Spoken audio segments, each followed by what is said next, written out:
നമസ്കാരം, ഞാൻ Mariya. Chemmanur international jewellers Kaumudi ഹെഡ്ലൈൻസിലേക്ക് സ്വാഗതം. Powered by ARMC. കുരുക്കിലായ ബെണ്ടാരു. ദളിത് വിദ്യാർത്ഥിയുടെ ആത്മഹത്യയെ തുടർന്ന് പ്രക്ഷോഭം രൂക്ഷമായ ഹൈദരാബാദ് സർവകലാശാല ക്യാമ്പസ് അടച്ചുപൂട്ടി. ആത്മഹത്യാ പ്രേരണ കുറ്റത്തിന് കേന്ദ്രമന്ത്രി ബണ്ടാരു ദത്താത്രേയക്കെതിരെ കേസ്. വിദ്യാർത്ഥികൾ തമ്മിലുള്ള ഏറ്റുമുട്ടലുമായി ബന്ധപ്പെട്ട് സസ്പെൻഷനിലായ ഗവേഷണ വിദ്യാർത്ഥി രോഹിത് വെമുല ഹോസ്റ്റൽ മുറിയിൽ ജീവനൊടുക്കിയത് ഞായറാഴ്ച രാത്രി. അന്വേഷണത്തിന് മാനവശേഷി വികസന മന്ത്രാലയത്തിന്റെ പ്രത്യേക സമിതി. രോഹിത് വെമുല ഉൾപ്പെടെ 5 വിദ്യാർത്ഥികളെ ഹോസ്റ്റലിൽ നിന്ന് പുറത്താക്കിയത് കേന്ദ്രമന്ത്രി ദത്താത്രേയയുടെ ശുപാർശ പ്രകാരമെന്ന ആരോപണം. സസ്പെൻഷനു വേണ്ടി VC-ക്ക് മേൽ RSS സമ്മർദ്ദമുണ്ടായെന്നും ആക്ഷേപം. ദളിത് പീഡന നിയമപ്രകാരം വൈസ് ചാൻസലർക്കും BJP MLA-ക്കെതിരെയും കേസ്. ദളിത് വിദ്യാർത്ഥികൾ ദേശവിരുദ്ധർ എന്ന് ചിത്രീകരിച്ച് ദത്താത്രേയ മാനവശേഷി മന്ത്രി സ്മൃതി ഇറാനിക്ക് കത്തെഴുതിയതിലും അന്വേഷണം.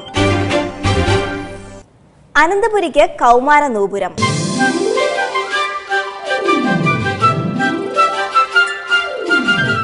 കാൽച്ചിലങ്ക കെട്ടി കൗമാര കേരളം. 56ാമത് സംസ്ഥാന സ്കൂൾ കലോത്സവത്തിന് ഇന്ന് തിരുവനന്തപുരത്ത് തുടക്കം.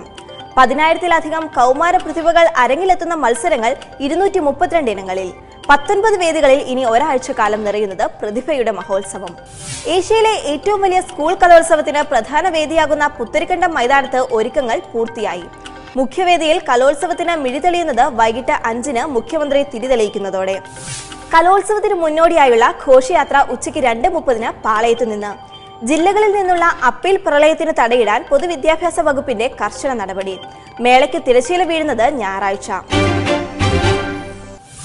ഭീകരതയുടെ കേരള കണക്ഷൻ. പത്താൻകോട്ട് ഭീകരാക്രമണവുമായി ബന്ധപ്പെട്ട് മലയാളി അറസ്റ്റിൽ. ദേശീയ അന്വേഷണ ഏജൻസിയുടെ പിടിയിലായത് മാനന്തവാടി സ്വദേശി ദിനേശൻ എന്ന റിയാസ്. സംശയം തോന്നി ഇയാളെ കസ്റ്റഡിയിലെടുത്തത് പത്താൻകോട്ട് വ്യോമതാവളത്തിന് സമീപത്തെ ലോഡ്ജിൽ നിന്ന്. ഭീകരപ്രവർത്തകരെ തേടിയുള്ള റെയ്ഡിനിടെ കുടുങ്ങിയ റിയാസിനെയും 5 മാലിക്കാരെയും NIA വിശദമായി ചോദ്യം ചെയ്യും. പഞ്ചാബിൽ നിന്ന് ഇവർ തുടർച്ചയായി പാകിസ്ഥാനിലേക്ക് ഫോൺ ചെയ്തിരുന്നതിന് നിർണായക തെളിവുകൾ. മാനന്തവാടി പിലാക്കാവ് സ്വദേശിയായ ദിനേശൻ മതം മാറി റിയാസ് എന്ന പേര് സ്വീകരിക്കുകയായിരുന്നുവെന്ന് അന്വേഷണത്തിൽ വിവരം. റിയാസിന്റെ നാട്ടിലെ ബന്ധങ്ങളെക്കുറിച്ചും രഹസ്യാന്വേഷണം. ഗുർദാസ്പൂർ SP സൽവിന്ദർ സിംഗിന്റെ നുണപരിശോധന കേസിൽ വഴിത്തിരിവാകുമെന്ന പ്രതീക്ഷയിൽ NIA. സിംഗിനെ പോളിഗ്രാഫ് ടെസ്റ്റിന് വിധേയനാക്കാൻ അനുമതി നൽകിയത് അമർനാഥ് കോടതി. 3 ദിവസത്തിനകം പരിശോധന നടത്താനും നിർദ്ദേശം. ജാമ്യത്തിന് കാത്ത്. കതിരൂർ മനോജ് വധക്കേസിൽ P ജയരാജന്റെ മുൻകൂർ ജാമ്യാപേക്ഷയിൽ തലശ്ശേരി കോടതി ഇന്ന് വിധി പറയും. കേസിൽ ജയരാജൻ ഇതുവരെ പ്രതിയല്ലെന്ന് CBI.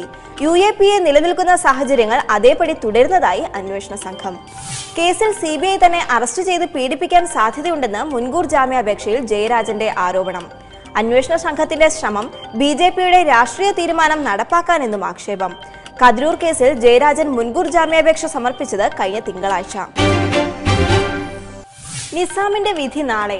ചന്ദ്രബോസ് വധക്കേസിൽ തൃശൂർ ജില്ലാ അഡീഷണൽ സെഷൻസ് കോടതിയുടെ വിധി നാളെ. പ്രതി മുഹമ്മദ് നിസാം കുറ്റക്കാരനാണോ അല്ലയോ എന്നത് നാളെ അറിയാം. ശിക്ഷയും നാളെ തന്നെ വിധിക്കുമെന്ന് സൂചന. വ്യവസായിയായ നിസാമിനെതിരായ കേസ് ശോഭ സിറ്റിയിലെ സെക്യൂരിറ്റി ജീവനക്കാരായ ചന്ദ്രബോസിനെ ആഡംബര കാർ ഇടിച്ച് കൊലപ്പെടുത്തിയെന്ന്. 79 ദിവസം നീണ്ട വിചാരണയ്ക്കൊടുവിൽ വാദം പൂർത്തിയായത് കഴിഞ്ഞയാഴ്ച. വിചാരണ നീട്ടിവെക്കണമെന്ന നിസാമിന്റെ ആവശ്യം സുപ്രീം കോടതി തള്ളിയിരുന്നു. Chemmanur international jewellers Kaumudi headlines powered by ARMC സമാപിക്കുന്നു. അടുത്ത ഹെഡ്ലൈൻസ് 1 മണിക്കൂറിന് ശേഷം. നമസ്കാരം.